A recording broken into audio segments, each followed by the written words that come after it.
이렇게 건축동에서 이렇게 우리 아미분들만 볼 수 있다는 게 너무 행복해요. 그래서 이렇게 고척돔에 이렇게 공연해서 정말 저희들에게 공연을 해줄 수 있게 해주셔서 정말 감사합니다. 그리고 오늘은 저에 대해서 얘기를 한번 하려고요.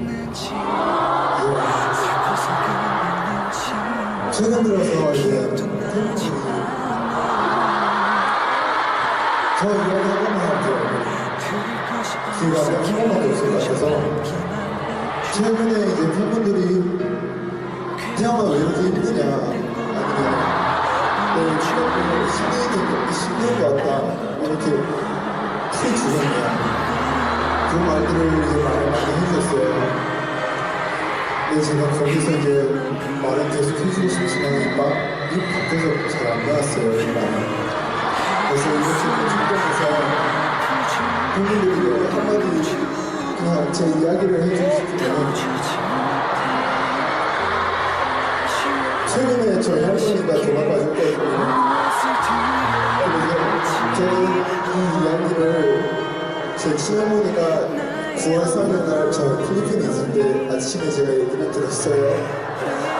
근데 제가 이 상황에서는 그 당시에 저한테는 14년간 부모님만큼 저를 키워주신 부모님 같은 존재였고 그리고 제가 해주고 하고 싶을 때나 하고 싶은 거, 먹고 싶은 거 그리고 제가 맨날 떼쓰고 해도 맨날 받아주시는 우리 할머니가 너무 기억에 남고 그리고 남들에게도 정말 소중한 사람이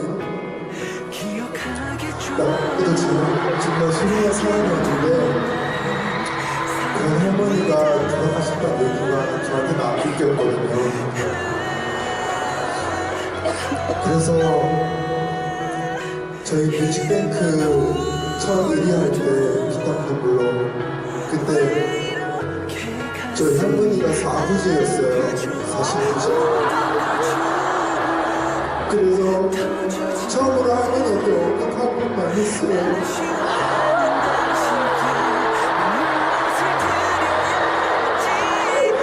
할머니가 이제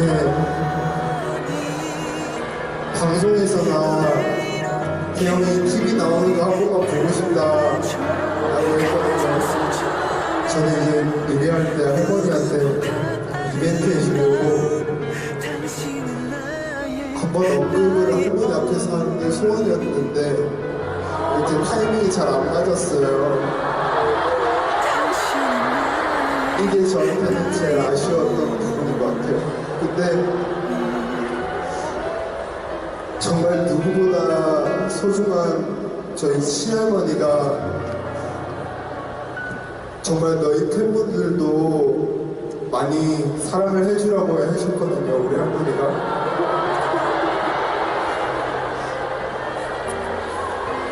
진짜 저희 이제 이렇게 고축동 할 수 있게 된 것도 저희 피땀 눈물 활동으로 인해 이렇게 더 많은 관심과 저희 어느 정도 목표 가까이 가게 된 것도 전부 다 우리 아미 여러분들 덕분이지만 할머니가 하늘에서 이제 저한테 많이 응원을 해줬다고 생각을 해요. 저는 그렇게 믿고 더 열심히 할 테니까